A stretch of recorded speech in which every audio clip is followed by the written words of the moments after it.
romance animes. Sometimes we watch them because sometimes we just want to feel love.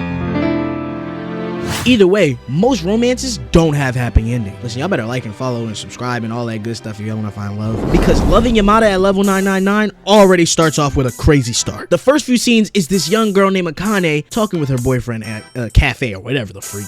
But none of that matters because it's literally him telling her he found someone that he really likes in-game that they both play. Now, how much of a Discord mod do you have to be to leave your IRL girlfriend for a girl you met in-game? That's kind of some degenerate stuff, I ain't gonna lie. I see why he could have left. The MC is kind of mid. Fast forward, we go to her room and even her roommate is ridiculing her for getting left for someone in-game. What was going wrong? What did you do wrong to get left for an in-game woman? Yada yada yada. Obviously the MC is really upset and hurt and she's not understanding why this is happening to her. And come to find out, her boyfriend put her on that game, even lended her some equipment. But that boy said, we're done, we're over, I'm gonna need that equipment back right now, expeditiously. I'm gonna be real, he must not have really liked you. I'm gonna be real, like there's no shot he left you for the in-game woman. So while she's still down and out, she goes up and loads the game up Forest of the Savior. And I ain't gonna lie, her character build model is ugly. Like, how are you built like this in game? Is very ugly. And for you to spend 3,000 yen in game for your character because your boyfriend and he breaks up with you and your character model is still ugly,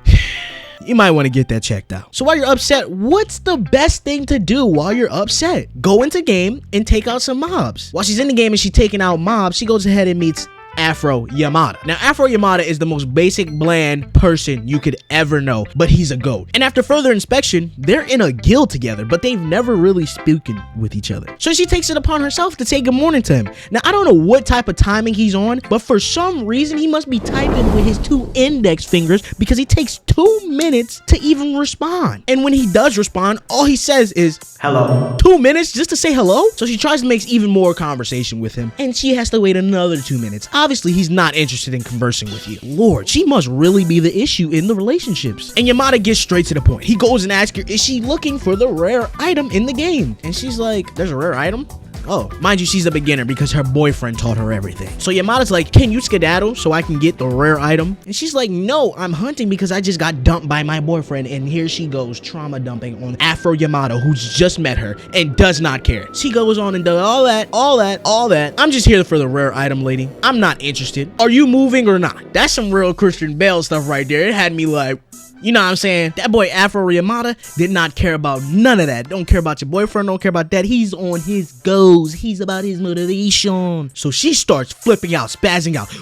No, you can't have this. No, I just got broken up with. My heart is broken. I'm gonna keep hunting here until I feel like I don't need to hunt anymore. And I'm just like, oh, brother. And she did all that. And Yamada was just like, yeah, I don't even care anymore. I'm not interested. As an MC, this is the most pathetic human being I've ever laid eyes to witness. Fast forward, the MC goes ahead and notices that there's an event that she could attend, but she's not attending because of her. She's still thinking about the boyfriend who dumped her, and she said he might be there with his new girlfriend. So obviously her plan was to go out, flex a bit, make him jealous, and have him come crawling or running back. She go get her hair did, her body did, and she got some new clothes, all just to attend this festival for a guy who don't want you, lady. So while at the festival, she does spot old girl and her ex-boyfriend. Now let me tell you, old girl, she looks just like a Bratz doll, like the lips and everything. She couldn't top that. I'm be real. He left and he doubled up. He upgraded. You know, I had to double it. So as her ex-boyfriend walks off, she's running after him. And I'm like, oh, brother, how pathetic. And that's when she runs into Prince Charming himself, literally.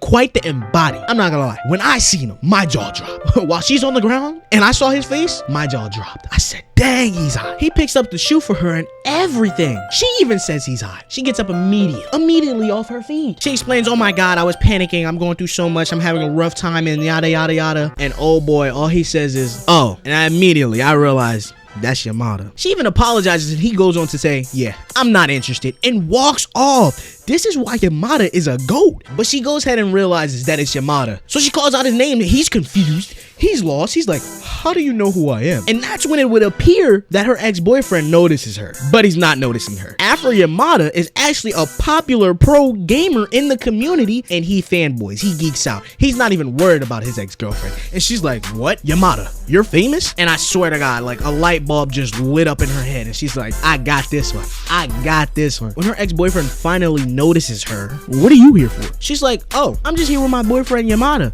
Immediately, Yamada shoots that down. I'm not her boyfriend. She whines, she cries to Yamada, even gives him the exclusive item that you get for coming to the event to Yamada. All for him just to agree that he's her boyfriend. So her ex-boyfriend whines, cries a little bit, and his new girlfriend cheers him up. And she felt like she caught the victory, but didn't win the war. But in all reality, she's a loser. She's pathetic. She didn't win anything. She didn't win anything at all. So she drinks her sorrows away like her name is Juice WRLD. In all reality, Yamada just wants to go home. He doesn't understand why she dragged him here. This man is a goat. I'm not gonna lie. This is the best man. So the MC runs and goes to the bathroom, and it would appear when she comes back that this man Yamada is gone and nowhere to be found. And she was gonna have a moment, and she was like, well, he doesn't really need to stay anymore. I just know that I'm gonna be alone. But in all reality, Yamada went and got a band-aid for the MC to show how caring and loving he could really be. Boom! Into a time skip, into a skip night. We don't really know what happens, but we know that we're hearing a voice playing the game, giving call outs while the MC is in the bed. I guess you can assume what happened next. And in the next few episodes, I'm not gonna lie, this anime does kick up. It gets really, really good. I've watched the 3 episodes that are out right now currently, and truthfully, I'm longing for more episodes. This anime is really hilarious, has the romance factor. It's really great, and I feel like it has the potential to be a good anime this year. So yeah, I think you guys should check out Loving Yamada at Lv999. And if you want more videos like this, make sure that y'all like and subscribe. But I will catch you on the next one. Peace.